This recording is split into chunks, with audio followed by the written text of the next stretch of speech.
김의겸 청와대 대변인의 발표 내용 들어보셨습니다. 인선 내용하고 발탁 배경까지 지금 들어봤는데요. 네. 전체적으로 보면은 이제 중진 의원 2명 외에는 전문성을 좀 많이 본 어떤 관료 출신이라든가 전문가 출신의 등용이 많은 것 같아요.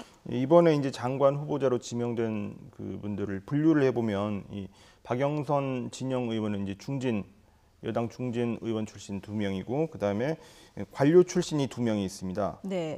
박양우 문화체육관광부 장관 후보자, 예.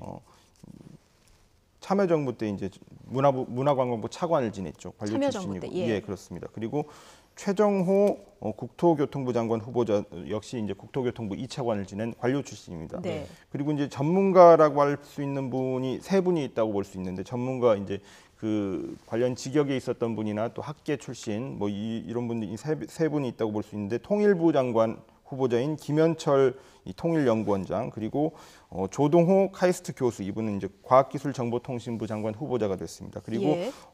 문성혁 세계해사대학교 교수가 해양수산부 장관 후보자가 됐는데 이분은 또 특히 특이하게도 현대상선 그 항해사 출신이라고 해요. 그러네요. 저도 방금 듣고 처음 예. 알았는데 예. 전문가 출신 3명 그래서 7명을 중진 의원 2명 네. 그다음에 관료 출신 2명, 그다음에 전문가 3명 이렇게 고루 배치했다 이렇게 평가할 수 있겠습니다. 네. 예.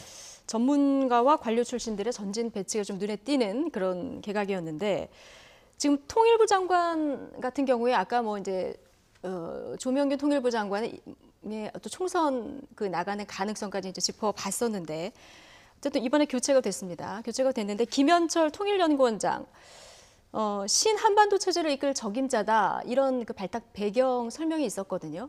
이번에 그 2차 북미 정상회담이 결렬이 됐잖아요. 이 부분과 관련한 어떤 영향이 좀 있었을까요? 하노이회담 결렬에 영향이 만약에 있었다면 오히려 기존의 그 조명균 장관이 유임될 가능성이 있었다고 해석하는 게 더 맞을 것 같습니다. 어떤 그 남북 대화의 연속성을 이어갈 그 필요가 있는 그런 상황이었기 때문에 지금 뭐 결과에 대해서 책임을 지우는 뭐 이런 차원은 아니지 않겠습니까? 오히려, 그래서 오히려 유임이 더 맞았을 것 같은데 그거하고 관계없이 그 전에 이제 요번 개각 네네. 개각 때 이제 새로 그 장관 후보자로 이미 정해져 있었기 때문에 원래 정했던 수순대로 간 것 같습니다. 예. 자, 그렇다면 중진 의원, 관료 출신, 전문가 그 중에서도 중진 의원은 뭐 친문으로 꼽히는 인사들이 아니었기 때문에 이번 아무래도 컨셉이 탕평 인사다 이것을 좀 집중을 하려고 한 의도가 보이는 거죠. 네, 그렇습니다. 이 박영선 진영 의원 이 두 중진 의원의 입각이라는 것은 이제 바로 그냥 탕평 인사 뭐 이런 코드로 읽히는 거죠. 예. 박영선 의원은 이제 아까 그 발표 전에 이제 말씀드렸듯이 지난 대선 때 이제 그 문재인 캠프에 있지 않았고 그렇습니다. 안희정 캠프에 있었던 중진 의원이고 진영 의원은 더더군다나 지난 정부 때 장관을 지냈던 인사이기 때문에 네. 그런 능력에 맞춘 탕평 인사라고 해석할 수 있겠습니다. 또 하나 지금 눈에 띄는 것이 우상호 의원이 원래 한 달 전부터 문화체육관광부 장관으로 갈 거다 이렇게 얘기가 나오지 않았습니까? 근데 막판에 빠졌어요. 예, 그렇습니다. 그 우상호 의원 같은 경우에는 뭐 이번 주 초까지만 해도 거의 문화체육관광부 장관 후보자로 가장 확실시되는 그 후보군이었는데 네. 중반을 지나면서 약간 분위기가 달라졌습니다. 어떤 분위기인지를 이제 설명을 드리면 검증에서 문제가 생겼다 뭐 이런 이제 이런 소문들이 얘기도 있긴 있었어요. 예. 근데 그건 확인되지 않은 소문들이고요. 어제 국회에서 이제 의미 있는 그 면담이 있었는데 강기정 정무수석이 이해찬 대표를 국회에 가서 면담을 했거든요. 네네. 그래서 그 자리에서 이제 강기정 수석이 이제 그런 말을 했습니다. 대통령이 개각을 앞두고 이제 고민이 많다.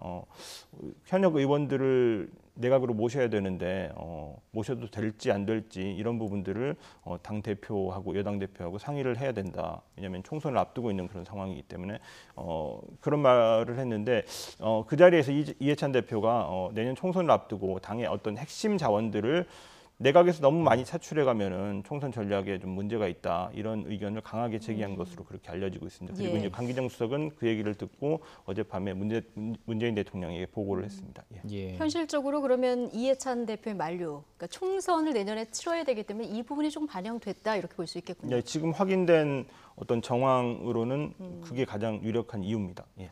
예. 지금 총리와 부총리는 뭐 유임이 됐습니다만은 지금 뭐 처음에 내각을 한 이후에는 지금 가장 큰 폭 아닙니까? 그렇습니다. 작년 8월에 유은혜 부총리가 이제 입각할 때 그때 5명 장관 후보자가 지명이 됐거든요. 예.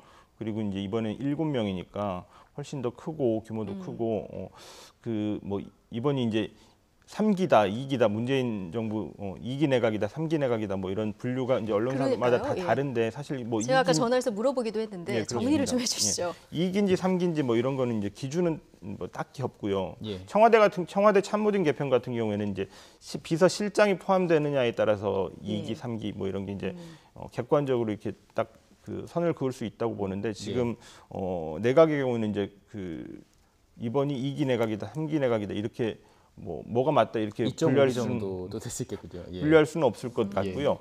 다만 이제 문재인 정부 3년 차를 지금 맡고 있지 않습니까? 그렇죠. 예. 성과를 내야 되는 이런 시점입니다. 그렇죠. 예. 그리고 더군다나 이제 지난해에 어떤 성과를 내지 못했다는 대통령 스스로의 평가도 있었고, 그리고 지금 현재 상황을 국내외적 상황을 보면 하노이 회담이 결렬되면서 사실 그 남북 대화 그리고 북미 대화 어쨌든 이 전체적인 비핵화 대화가 속도가 많이 나기는 지금 어려운 그런 상황이기 상황이겠죠, 때문에 현실적으로. 문재인 대통령도 경제나 내치 부분에 집중할 수밖에 없는 그런 상황입니다. 그래서 이 새로 장관 후보자로 지명된 이분들이 내각에서 국민들 눈에 보이는 성과, 물론 이제 경제도 있을 수 있고, 경제도 있을 테고, 일자리 분야, 그리고 지금 미세먼지 뭐 이런 분야도 있고, 지금 환경부 장관은 없지만 뭐 과학기술 분야도 또 연관이 다 돼 그렇죠. 있기 예. 때문에 행정안전부도 예. 그렇고 연관이 다 돼 네네. 있기 때문에 내각 전체에서 이런 분야들에 대해서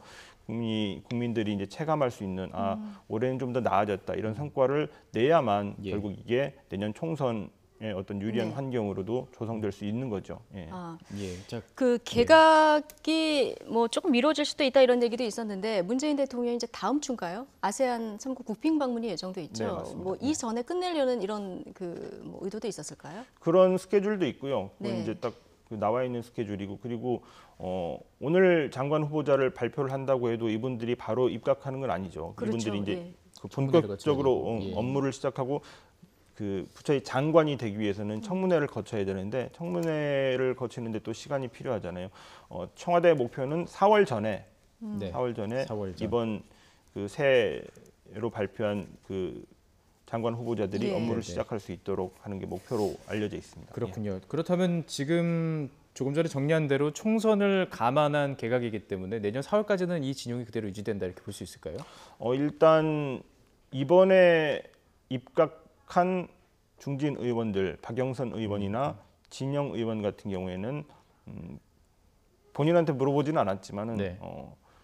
청와대에서도 그랬고 내년 총선에는 출마하기 어렵다. 예. 이렇게 그러니까 본인이 불출마를 생각하고 입각한 내각에서 이제 일해보겠다, 장관으로서 역할을 네. 해보겠다 이런 생각으로 예. 이제 입각한다고 볼 수 있고요. 그 하반기에 이 이제 새로 들어온 두 중진 의원 말고 하반기에 내각에서 또 다른 개편이 있을 수는 있습니다. 예. 예.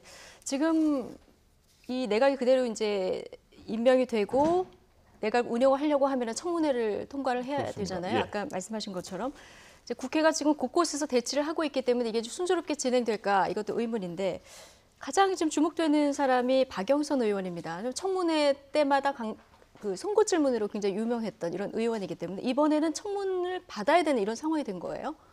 그 청문회라는 게 이제 그런 상황 자체를 보는 일반인들이 사실 많지 않잖아요. 그렇죠. 전문가들도 예. 그렇고 어떤 그 학교에 계신 분들도 그렇고 그 국회의원들의 어떤 송곳 질문 본인도 알지 못했던 그런 그 과거사에 대해서도 이제 질문을 받게 되고 뭐 그럴 텐데 국회의원 출신들은 사실 그런 부분에 있어서 조금 유리한 게 그런 청문회들을 익숙하니까. 많이 경험해봤기 때문에 예. 답변하는 요령이나 뭐 그런 부분들도 또 있고 현역 의원 어드밴티지가 또 없다고도 할 수 없는 부분이고요. 예. 청문회를 많이 준비를 해봤으니까 본인도 스스로 준비를 철저히 할 것으로 봅니다. 예. 알겠습니다. 오늘 그 집권 3년차를 이끌 내각 인선 내용 들어봤고요. 또 발탁 배경까지 신호 기자와 함께 얘기 나눠봤습니다. 고맙습니다.